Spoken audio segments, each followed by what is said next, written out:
Hello दोस्तों, कैसे आप सभी लोग। स्वागत है एक बार फिर से आप सभी का आपके अपने यूट्यूब चैनल आर स्टडी पे। आज की इस वीडियो के माध्यम से हम सभी लोग सीटेट के पीवाईक्यू को करेंगे, जो आपके 20 सितंबर 2015 में पूछे हुए सवाल हैं। सब्जेक्ट हम लोगों का बाल विकास एवं शिक्षा शास्त्र यानी CDP होने वाला है। और यह जो आपका सेशन है आने वाले सीटेट के एग्ज़ाम के दृष्टिकोण से बहुत ज़्यादा महत्वपूर्ण है, क्योंकि हर एक बार सीटेट के एग्ज़ाम में इस सेशन से यानी इस प्रीवियस ईयर के क्वेश्चन से 2015 से बहुत सारे क्वेश्चन देखने को मिलते हैं। तो वीडियो में बने रहिएगा अंत तक और एक एक क्वेश्चन को बड़े ही गौर से ध्यान से समझिएगा, सीखिएगा। तो चलिए वीडियो को स्टार्ट करते हैं और देखते हैं सितंबर 2015 में पूछा हुआ पहला सवाल CDP का कौन सा था। प्रश्न नंबर 1, बच्चों में ज्ञान की रचना करने और अर्थ का निर्माण करने की क्षमता होती है। इस परिप्रेक्ष्य में एक शिक्षक की भूमिका क्या है। कह रहा है ए कि समन्वयक और व्याख्याता की, सुगमकर्ता की, निदेशक की और तालमेल बैठाने की। तो देखिए, इसमें से जो आपके सामने क्वेश्चन में पूछा जा रहा है कि बच्चों में ज्ञान की रचना करने और उसका अर्थ निर्माण करने की क्षमता होती है, ठीक है। इसमें एक शिक्षक को क्या करना चाहिए, इसमें इसकी शिक्षक की क्या भूमिका होती है। तो शिक्षक की जो भूमिका है सुगमकर्ता की, ठीक है, यानी वो चीज़ों को आसान बनाने का उनका काम है, ठीक है, आसान बनाने का। सुगमकर्ता का उनका भूमिका होता है शिक्षक का। ऑप्शन नंबर बी हो जाएगा। दूसरा क्वेश्चन है कि इनमें से कौन सी विशेषता प्रतिभाशाली बच्चों की नहीं है। ऑप्शन है उच्च आत्मक्षमता, निम्न औसत से मानसिक प्रतिक्रियाएं और अंतर्दृष्टिपूर्ण समस्याओं का समाधान करना, अंतर्दृष्टिपूर्ण और उच्चतर श्रेणी की मानसिक योग्यताएं। तो आप पाएंगे कि जो प्रतिभाशाली बच्चे होते हैं उसमें आत्म दक्षता उच्च लेवल का होता है, साथ ही साथ समस्याओं का समाधान करने का भी दृष्टि उनकी बहुत ही तीव्र होती है और उनका मानसिक प्रतिक्रियाएं भी उच्च श्रेणी का होता है। जो ऑप्शन नहीं है ना, वो है कि निम्न औसत मानसिक प्रतिक्रियाएं, निम्न औसत नहीं उच्च औसत मानसिक प्रक्रियाएं उनकी होती है। किनकी, तो प्रतिभाशाली बच्चों की, ठीक है। तो इस तरह से इसका आंसर जो चला जाएगा ऑप्शन नंबर बी चला जाएगा। और आपको मैं बता दूं कि ये जो सेट आप लगा रहे हैं ये 20 सितंबर 2015 को हुए सीटेट के एग्ज़ाम के सेट है और आपके CDP का क्वेश्चन है। इसमें आपके 30 क्वेश्चन पूछे जाते हैं, 30 के 30 आप यहाँ से इस सेशन में देखने वाले हैं। और इससे आपको अंदाज़ा ये भी लगेगा कि किस तरह के क्वेश्चन पूछे जाते हैं सीटेट में और साथ ही साथ आपकी तैयारी किस लेवल की है। दोनों चीज़ें आप इस सेशन से परखने वाले हैं। तो अंत तक बने रहिएगा और चीज़ों को एक एक क्वेश्चन को बारीकी से ध्यान से समझिएगा, उसका ऑप्शन को भी ध्यान में रखिएगा, ठीक है। चलिए तीसरे क्वेश्चन की तरफ बढ़ते हैं कि कोहलबर्ग के सिद्धांत के पूर्व परंपरागत स्तर के अनुसार कोई नैतिक निर्णय लेते समय एक व्यक्ति निम्नलिखित में से किस तरफ प्रवृत्त होता है। ऑप्शन है आपके सामने व्यक्तिगत आवश्यकताएं तथा इच्छाएं, बी कह रहा है कि व्यक्तिगत मूल्य, सी कह रहा है कि पारिवारिक अपेक्षाएं और डी कह रहा है कि अंतर्निहित सामाजिक दंड। तो देखिए, जहाँ पर कोहलबर्ग की बात आएगी ना, इसमें है पूर्व परंपरागत स्तर, ठीक है। इसमें कोई नैतिक निर्णय लेने के समय जो व्यक्ति है निम्नलिखित में से किससे प्रवृत्त होते हैं, मतलब किसके अधीन होते हैं, ठीक है। तो ऑप्शन नंबर जो आपके सामने जा रहा है ए कि व्यक्तिगत आवश्यकताएं एवं इच्छाएं, यानी कि पूर्व परंपरागत स्तर जो होते हैं इसमें बच्चे पूर्व स्टेज में होते हैं और पूर्व स्टेज में बच्चे वही काम करते हैं जो उनकी आवश्यकता होती है या उनको जो अच्छा लगता है, ठीक है। वो कानून के बारे में इतना वो समझ रखते नहीं हैं, ठीक है। इसीलिए इनका जो सही आंसर चला जाएगा ऑप्शन नंबर ए चला जाएगा, ठीक है। चौथा क्वेश्चन है कि शिक्षार्थी यानी अधिगमकर्ता की व्यक्तिगत विभिन्नताओं के संदर्भ में शिक्षिका को चाहिए। एक शिक्षिका को क्या चाहिए, ये आपसे पूछा जा रहा है। ऑप्शन है आपके सामने कि निगमनात्मक पद्धति के आधार पर समस्याओं के समाधान करना, बी कह रहा है कि काल्पनिक विधि यानी कि एल्गोरिदम का अधिकतर उपयोग करना और सी कह रहा है कि याद रखने के लिए शिक्षार्थी को प्रेरित करना और डी कह रहा है कि विविध प्रकार के अधिगम परिस्थितियों को उपलब्ध कराना। देखिए, इसमें कह रहा है क्वेश्चन में क्या कि शिक्षार्थियों की व्यक्तिगत विभिन्नताओं को, जब व्यक्तिगत विभिन्नता आ जाएगी, कहने का मतलब कि कोई बच्चे तेज़ी से सीखेंगे, कोई बच्चे धीरे से सीखेंगे, कोई बच्चे में किसी तरह की डिसेबिलिटी है, कोई बच्चा अच्छा है, कोई बच्चा नॉर्मल है, कोई बच्चा दिव्यांग नहीं है, कोई बच्चा दिव्यांग भी हो सकता है। तो विभिन्नता में तो कुछ भी आ सकता है ना। तो इसमें क्या करेंगे कि आप जो है विविध प्रकार के जब अधिगम परिस्थिति को उपलब्ध कराएंगे तो उसमें सारे बच्चे सीख पाएंगे, क्योंकि सभी बच्चे की व्यक्तिगत विभिन्नता अलग अलग है। तो उसके लिए आपको विविध प्रकार के अधिगम शैली भी, अधिगम परिस्थिति भी, अधिगम तरीका भी, आपके अधिगम शिक्षण सहायक सामग्री भी उपलब्ध कराना पड़ेगा। इसलिए ऑप्शन नंबर आपके सामने डी हो जाएंगे। पाँचवां क्वेश्चन है कि निम्नलिखित में से कौन सा बाल विकास का एक सिद्धांत नहीं है। ऑप्शन है आपके सामने कि विकास के सभी क्षेत्र महत्वपूर्ण हैं, सभी विकास परिपक्वन तथा अनुभव की अंतःक्रिया का परिणाम होते हैं, सभी विकास का अधिगम एक समान गति से आगे बढ़ते हैं और डी कह रहा है कि सभी विकास एक क्रम में पालन करते हैं। तो देखिए, इसमें से जो बाल विकास का जो क्रम नहीं है ना, ऑप्शन नंबर नहीं पूछा जा रहा है, वह है आपके सामने सी, क्योंकि सभी विकास एक क्रम का पालन करते हैं। बिल्कुल सभी क्षेत्र महत्वपूर्ण भी हैं और सभी अंतःक्रिया भी है, लेकिन सभी विकास का एक समान गति नहीं होता है। मान लीजिए कि कोई 11 साल का बच्चा है है वो मान लीजिए 5 फीट हाइट प्राप्त करता है, तो वही कहीं पर 11 साल का कोई बच्चा वो 4 फीट हाइट ही प्राप्त करता है। कोई हो सकता है कि 11 साल में 5.5 फीट का हाइट भी प्राप्त कर सकता है। ठीक है, तो सब में एक जैसा नहीं होता है, बस क्रम एक जैसे होते हैं। इस तरह से आपके नहीं वाले ऑप्शन सही हो जाएंगे। छठा क्वेश्चन है कि निम्नलिखित में से कौन सा आकलन करने का सर्वाधिक उपयुक्त तरीका है। ऑप्शन है आपके सामने कि आकलन शिक्षण पद्धति में अंतर्निहित प्रक्रिया होती है। बी कह रहा है कि आकलन एक शैक्षिक स्तर में एक शैक्षिक सत्र में 2 बार होना चाहिए। सी कह रहा है कि आकलन शिक्षण के द्वारा नहीं बल्कि बाह्य एजेंसी से कराना चाहिए। और डी कह रहा है कि आकलन सत्र की समाप्ति पर करनी चाहिए। देखिए, आपको जो आकलन होता है ना, आकलन के बारे में अगर हम बात करेंगे तो आकलन जो ना, जब आप शिक्षा दे रहे हैं, जब आप बच्चों को सिखा रहे हैं ना, उसी के बीच बीच में आप आकलन ले सकते हैं, ताकि इससे आपको ये पता चलेगा कि मैंने जो ये कंसेप्ट अभी बच्चों को बता रहा हूँ, ये कंसेप्ट सीख रहे हैं कि नहीं सीख रहे हैं। ठीक है, अब सत्र की समाप्ति पे ऐसा कोई जरूरी नहीं है, बाहरी एजेंसी कोई ज़रूरी नहीं है, और सत्र में 2 बार लेना कोई ज़रूरी नहीं है। 5 बार भी ले सकते हैं, 1 बार भी ले सकते हैं। ठीक है, ऐसी कोई ज़रूरी नहीं है। लेकिन जब आप सबसे उपयुक्त तरीका वो होता है ना कि जब आप बच्चे को सिखा रहे हैं उसी टाइम बीच में एक जैसे एक मान लीजिए एक स्टोरी सुना है बच्चे को, और स्टोरी के बीच से तब उसी टाइम बीच में ही कि बताओ तो ये स्टोरी में ये जो पात्र है वो उसका नाम क्या मैं बताया था। तो इस तरह का आकलन क्या हुआ ना कि आप पढ़ाने के साथ साथ यानी शिक्षण अधिगम में अंतर्निहित प्रक्रिया, ठीक है, यही आकलन होता है। ऑप्शन नंबर ए चला जाएगा। 7वां क्वेश्चन है कि निम्नलिखित में से कौन सा सृजनात्मकता से संबंधित है। एक है आपके सामने सृजनात्मकता। पहले क्या होता है, सृजनात्मकता का मतलब होता है नया करना। ठीक है, नया। और नया कौन करेगा, नया करेगा आपके अपसारी चिंतन। ठीक है, अपसारी, out of the box thinking इसी को कहा जाता है, जो कि आपने 2014 वाले पेपर में पूछा गया था, out of the box thinking. तो out of the box thinking इसी को बोलते हैं, अपसारी चिंतन को ही। इसमें बच्चे नया सीखते हैं, जो चीज़ें सामने प्रत्यक्ष नहीं है उसके बारे में भी बच्चे उस पर ध्यान केंद्रित करके उसके बारे में जानने का प्रयास करते हैं। तो आपके सामने सृजनात्मकता से संबंधित जो चिंतन है वो अपसारी चिंतन हो जाएंगे। ठीक है, ऑप्शन नंबर डी हो जाएंगे। 8वां क्वेश्चन है कि बच्चों में निम्नलिखित कथनों में से किस कथन से वाइगोत्स्की सहमत होते हैं। ऑप्शन है आपके सामने कि बच्चों तब सीखते हैं जब उनके लिए पुरस्कार तय किया जाए। बच्चे को चिंतन को प्रयोगशाला में पशुओं पर प्रयोग से समझा जा सकता है। बच्चे जन्म से शैतान होते हैं। बच्चे सामाजिक अंतःक्रिया के माध्यम से सीखते हैं। देखिए, वाइगोत्स्की के बाद जहाँ पर भी आ जाएगी ना तो समझ जाइएगा कि उनका सिद्धांत है कि सामाजिकरण का सिद्धांत है, सामाजिक से अंतःकरण की बात होगी, या फिर समाज से रिलेटेड जो भी आपके सामने ऑप्शन रहेंगे ना वही उसका सही आंसर जाएंगे। तो में आप देख लेंगे कि ऑप्शन नंबर 4 है कि सामाजिक अंतःक्रिया से सीखते हैं। आपका यही आंसर होने वाला है 8वां क्वेश्चन का डी। 9वां क्वेश्चन है कि बच्चे क्या हैं, वयस्कों की तरह सोचते हैं, नहीं, खाली बर्तन के समान होते हैं, निष्क्रिय जीव होते हैं, नहीं, जिज्ञासु प्राणी होते हैं। देखिए, अब यहाँ पर 2 ऑप्शन आ गए कि खाली बर्तन हो सकते हैं, जो बहुत बच्चा छोटा होता है तो उसमें कुछ नहीं होता है, और जिज्ञासु तो होते ही हैं, लेकिन वयस्क की तरह बच्चे नहीं सोच सकते हैं, और निष्क्रिय तो होते नहीं है। तो इन दोनों में से सबसे सटीक कौन होगा, तो सबसे सटीक जो होगा ना कि बच्चे जिज्ञासु होते हैं। ज़रूरी नहीं कि बच्चे हमेशा खाली बर्तन ही होंगे। ठीक है, बच्चे माँ के गर्भ से भी बहुत सारी चीज़ें मतलब कि सीख करके आते हैं। कैसे, तो जैसे कि मतलब रोना, ठीक है, रोना वो जन्मजात होते हैं। जैसे भाषा अर्जन की क्षमता चॉम्स्की के द्वारा जो दिया गया था वो जन्मजात होती है, माँ के गर्भ से ही सीख के आते हैं। दूध पीना, ठीक है, ये सारी चीज़ें, या फिर कोई वस्तु की तरफ आकर्षित होकर उसको लपकने की प्रयास करना, ये सारी चीज़ें बच्चे सीख के आते हैं। इसलिए इसको हम पूर्ण रूपेण खाली बर्तन नहीं कह सकते हैं। सभी क्षेत्र में खाली बर्तन नहीं होते हैं, बच्चे जिज्ञासु होते हैं। ये इसका सटीक आंसर जाएगा। ठीक है, 10वां क्वेश्चन है कि बच्चों की त्रुटियाँ के बारे में निम्नलिखित में से कौन सा कथन सत्य है। बच्चों की त्रुटियाँ सीखने की प्रक्रिया का भाग है। बच्चे त्रुटियाँ तभी करते हैं जब शिक्षक सख्त हो, ऐसा कोई जरूरी नहीं है। बच्चों की त्रुटियां महत्वहीन है, नहीं। असावधानी ही त्रुटियां का कारण है, बिल्कुल नहीं। यानी बच्चे त्रुटियां सीखने के क्रम में करते हैं, इसलिए कहा जाता है कि बच्चों की त्रुटियां सीखने की प्रक्रिया का एक भाग होता है। ऑप्शन नंबर आपके सामने क्या चले जाएंगे, सही ए।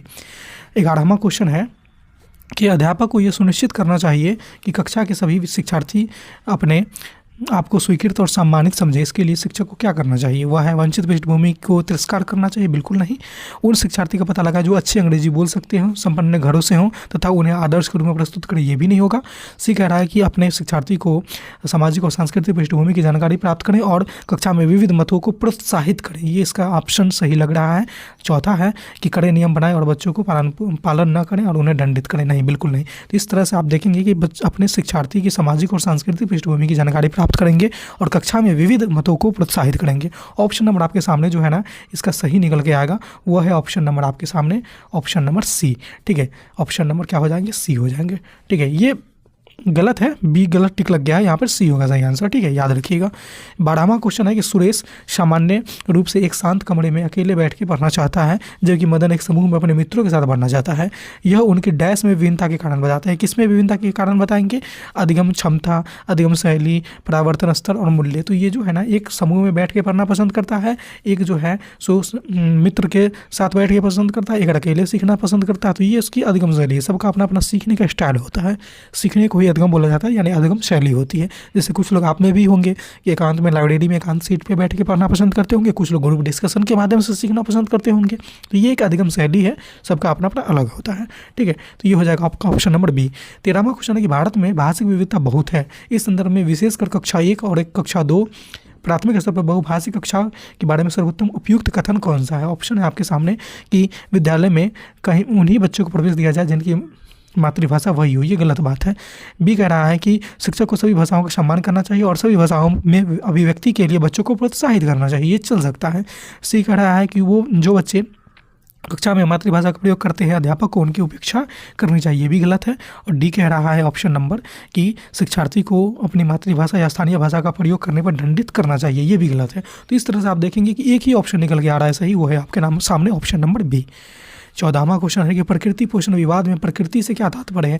देखिए, ये क्वेश्चन मैंने आपको पिछले क्लास में भी, यानी कि 2014 का जब हम लोग सेट लगा रहे थे, प्रीवियस ईयर का PYQ का सेट लगा रहे थे, तो उसमें भी ये क्वेश्चन पूछा गया था प्रकृति पोषण के बारे में, और 15 में भी पूछा जा रहा है। यानी आप इससे ये अंदाज़ा लगा सकते हैं कि क्वेश्चन किस तरह से रिपीट हो रहा है। ठीक है, और कौन कौन से टॉपिक से क्वेश्चन रिपीट होते हैं, ये आपको यहीं से जानकारी मिलेगी। इसीलिए प्रीवियस ईयर लगाना बहुत महत्वपूर्ण है, और कितना महत्वपूर्ण है आप यहाँ पर समझ भी रहे हैं। और सारे के सारे क्वेश्चन जो आप देख रहे हैं ना, वो 20 सितंबर 2015 में पूछे हुए क्वेश्चन है, तो इसको हल्के में नहीं लीजिएगा। कोई सेट का क्वेश्चन नहीं है, ये PYQ है, तो अच्छे से करिएगा, अंत तक बने रहिएगा। ठीक है, चलिए 14वां क्वेश्चन है कि प्रकृति पोषण विवाद में प्रकृति से क्या तात्पर्य है? तो प्रकृति से जो तात्पर्य होता है ना, ये वंशानुक्रम से होता है, आनुवांशिकता से, और प्रकृति से तात्पर्य आनुवांशिकता से हो जाएगा।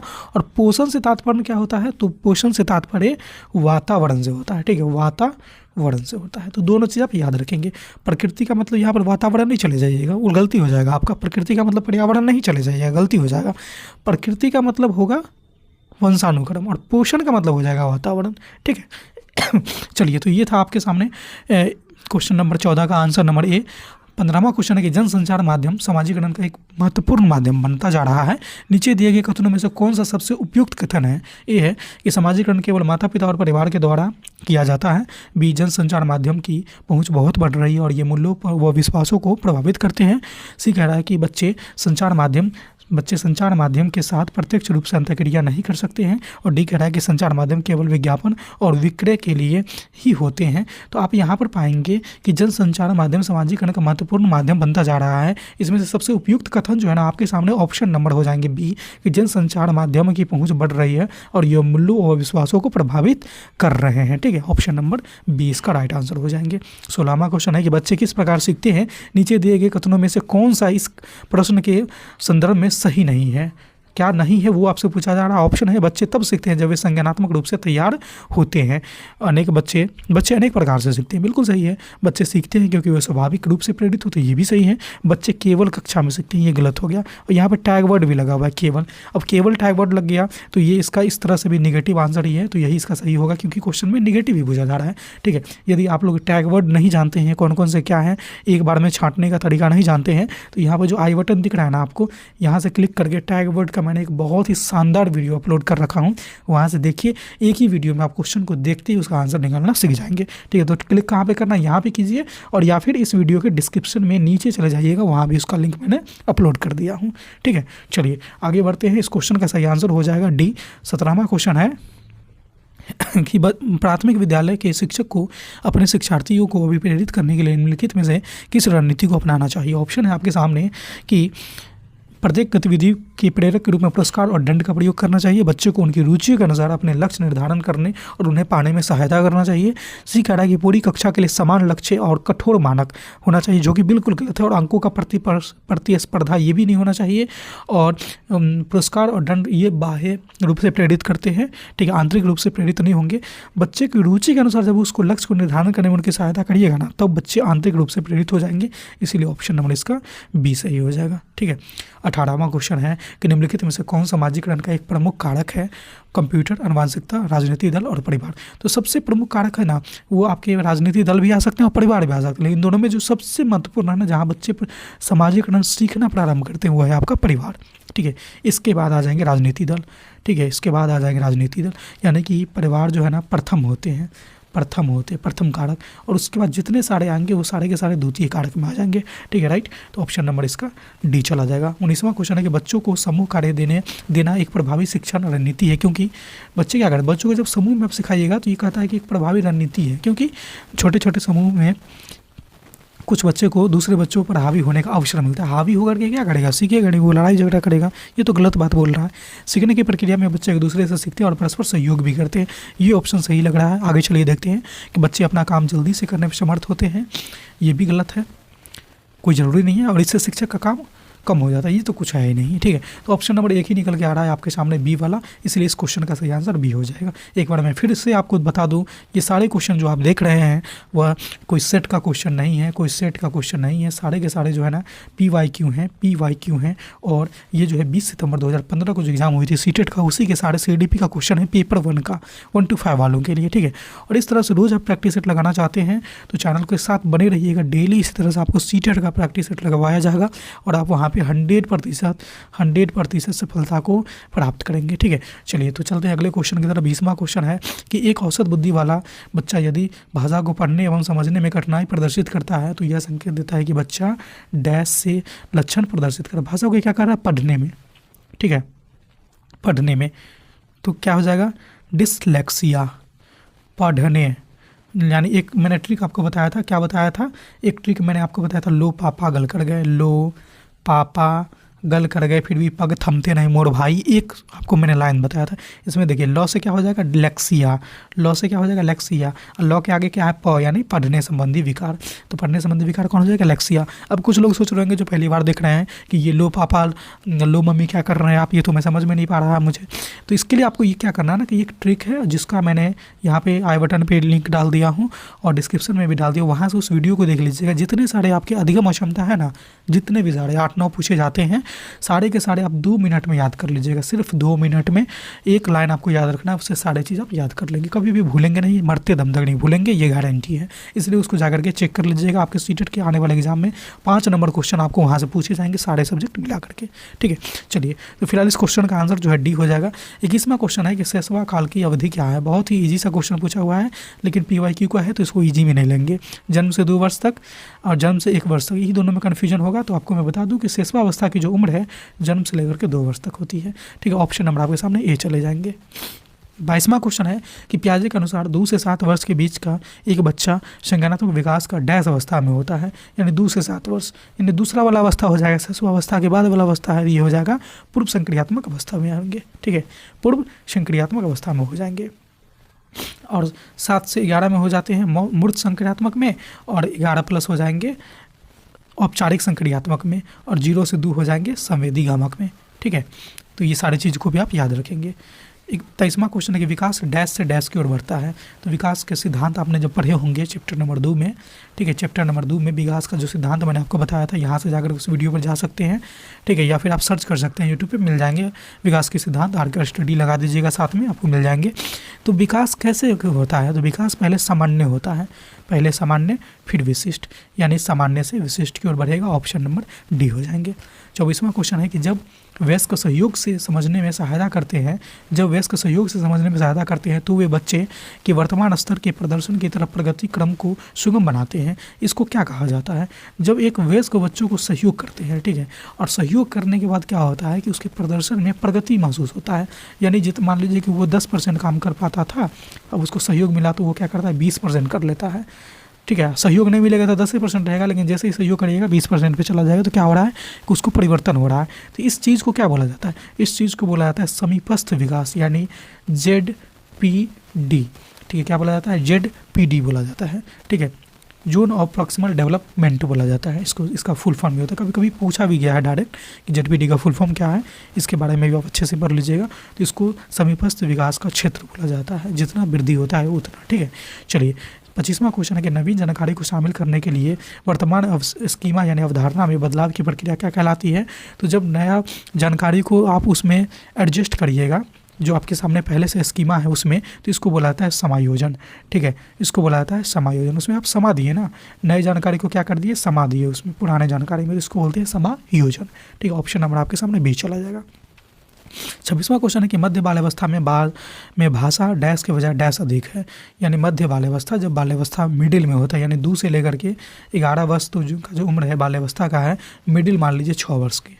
ठीक है, 6 वर्ष के अप्रॉक्स क्या होता है कि भाषा डैश के बजाय डैश होता है, यानी सामाजिकृत के बजाय अहंग केंद्रित होते हैं। जीववादी सामाजिकृत परिपक्व, काव्य परिपक्व, अहंग केंद्रित सामाजिकृत। तो इसमें क्या होता है ना कि अहंग केंद्रित होता है, सामाजिकृत अधिक होता है। भाषा अहंग केंद्रित की अपेक्षा सामाजिकृत अधिक होते हैं, यानी जो बच्चे वो समाज में सीखते हैं ना, वही चीज़ें ज़्यादा वो सीखते हैं। अहंग केंद्रित यानी अपने मन की भाषा वो बाद में बोलना शुरू करते हैं कि हम इस चीज़ को ऐसे भी बोल सकते हैं, ये चीज़ें बाद में सीखते हैं। पहले जो समाज में सीख रहे हैं ना, जैसे समाज में मान लीजिए लड़का को लड़का बोला जा रहा है, तो वहाँ पर वो लड़का ही सीखेगा, बाद में वो जानेगा कि इसको बुआ भी बोल सकते हैं। बुआ क्या हो जाएगा, अहंग केंद्रित भाषा हो जाएगा, यानी खुद से सीखा हुआ भाषा हो जाएगा। ठीक है, तो इस तरह से इसका आंसर ऑप्शन नंबर डी चला जाएगा। 27वां क्वेश्चन है कि बाल केंद्रित शिक्षा में शामिल है। ऑप्शन है कि बच्चे को एक कोने में बैठना, प्रतिबंधित परिवेश में अधिगम, और वे गतिविधि जिसमें खेल शामिल नहीं हो, और बच्चे के लिए हस्तपरक गतिविधियाँ। तो हस्तपरक सीखने की बात आ जाएगी, जहाँ पे बच्चों को केंद्र में रखने की बात आ जाएगी, जहाँ पे वो सारे के सारे चीज़ें आपके बाल केंद्रित शिक्षा में शामिल होते हैं, इसलिए ऑप्शन नंबर यहाँ पर डी हो जाएगा। ठीक है, 28वां क्वेश्चन है कि कक्ष ने राघव को अपनी कक्षा में अपने ही बोर्ड पर स्वयं द्वारा तैयार किया गया मधुर संगीत बजाते हुए देखा। अपने ही कीबोर्ड पे। ठीक है, कक्षा अध्यापक ने विचार किया कि राघव में डैश बुद्धि उच्च स्तरीय है। देखिए, अपने से क्या किया है वो कि एक गाना बनाया है, उसको वहाँ पर क्या कर रहा है कि बजा रहा है संगीत को। ठीक है, तो कक्षा अध्यापक क्या विचार करते हैं उसमें किस तरह का बुद्धि जो है उच्च स्तरीय है, क्या शारीरिक गतिबोधक, भाषाई, संगीतमय, स्थानिक। तो आप पाएंगे चूंकि वह संगीत से जुड़ा हुआ काम कर रहा है तो संगीतमय हो जाएगा। वही खेलकूद में कुछ प्रतिभा दिखाता तो शारीरिक गतिविधियों में आ जाते। ठीक है, चूंकि वह संगीत से दिखा रहा है तो संगीत वाला बुद्धि उसके अधिक हो जाएंगे। ऑप्शन नंबर सी बी हो जाएगा। बड़ा ही आसान सा सवाल था। 29वां क्वेश्चन है कि जब एक शिक्षक यह समझता है कि स्वाभाविक रूप से लड़के गणित में लड़कियों से अच्छे होते हैं, यह दर्शाता है कि अध्यापक क्या करता है, ये जेंडर पक्षपाती कर रहा है। क्योंकि कोई भी लड़का के बारे में बोला जाए या लड़की के बारे में बोला जाए कि लड़का बाहर का काम अच्छे से कर लेगा, लड़के मजबूत होते हैं, लड़के समझदार होते हैं, लड़की कुछ ये वो, और लड़की के बारे में बोला जाए कि वो घर की काम अच्छे से कर लेती है, ऐसे पहनती है, कान में पहनती है, नाक में पहनती है, कमज़ोर होती है, शर्मीली होती है, पढ़ने में ये सब्जेक्ट लेती है, वो सब्जेक्ट नहीं लेती है। तो ये सब तरह की जो भी बातें हैं ना, इसको बोला जाता है कि जेंडर यानी लिंग को लेकर के पक्षपाती करना। ठीक है, इसको रूढ़िवादिता भी कह सकते हैं आप, चूँकि रूढ़िवादिता ऑप्शन में नहीं है तो जेंडर पक्षपाती ये इसका सही आंसर हो जाएंगे। 30वां क्वेश्चन है और आज के इस सेशन का लास्ट क्वेश्चन है। 20 सितंबर 2015 का PYQ का लास्ट क्वेश्चन है CDP का, कि वह क्वेश्चन ये है कह रहा है कि समावेशी शिक्षा मानती है कि हमें डैश के अनुरूप बदलना चाहिए, व्यवस्था बच्चे के अनुरूप बदलना चाहिए, परिवेश परिवार के अनुरूप बदलना चाहिए, बच्चे परिवेश के अनुरूप और बच्चे व्यवस्था के अनुरूप। तो हमें डैश के अनुरूप बदलना चाहिए। किसके अनुरूप बदलना चाहिए, तो बच्चे के अनुरूप व्यवस्था को बदलनी चाहिए। ठीक है, बच्चे के अनुरूप क्या करना चाहिए, व्यवस्था बदलना चाहिए, समावेशी शिक्षा। अब एक चीज़ और देख लीजिए कि समावेशी शिक्षा आप देखें, अधिगम और क्षमता देखें, और एक चीज़ और आप देखे थे जो ध्यान में भी नहीं आ रहा, व्यक्तिगत विभिन्नता। ये 3 टॉपिक से मैं आपको जब पिछले 3 PYQ करवा रहा हूँ, 12, 13, 14 और ये 15 2015 का, ये चारों में इससे क्वेश्चन पूछे गए हैं। इससे आपको ये आइडिया लग गया कि ये चारों जो टॉपिक एकदम महत्वपूर्ण है, यहाँ से क्वेश्चन आना ही आना है। तो यही आइडिया मिलता है हम लोग को प्रीवियस ईयर करने का। ठीक है, तो इस तरह से आप बने रहिएगा। प्रतिदिन आपको यहाँ पे जो है ना प्रैक्टिस सेट लगवाया जाएगा इस चैनल के साथ, तो चैनल के साथ आप जरूर बने रहिएगा। तो ये वीडियो कैसे लगे आप हमें जरूर बताइएगा। ये थे आपके सितंबर 2015 के पूछे हुए क्वेश्चन, CDP का था और पेपर 1 के लिए था, बाल विकास के लिए था, और आने वाले CTET के एग्जाम की दृष्टिकोण से बहुत ज़्यादा महत्वपूर्ण है। 4-5 क्वेश्चन तो यहाँ से डायरेक्टली मिल जाएंगे आपको। ठीक है, तो ये वीडियो कैसे लगी आप हमें कमेंट के माध्यम से जरूर बताइएगा। अगर आप हमारे चैनल पे पहली बार आए हैं, पहली बार इस वीडियो को देख रहे हैं, तो चैनल को सब्सक्राइब कर लीजिए और बेल वाला आइकन को इसलिए प्रेस कर लीजिएगा क्योंकि इस तरह के रोचक, महत्वपूर्ण और उपयोगी वीडियो मैं जब कभी भी अपलोड करूँ तो उसका नोटिफिकेशन आप तक सबसे पहले पहुँच जाए। इस वीडियो में बस इतना ही था, फिर मिलते हैं अगले वीडियो में नए टॉपिक के साथ। तब तक देखते रहिए हमारे चैनल RK स्टडी को। धन्यवाद।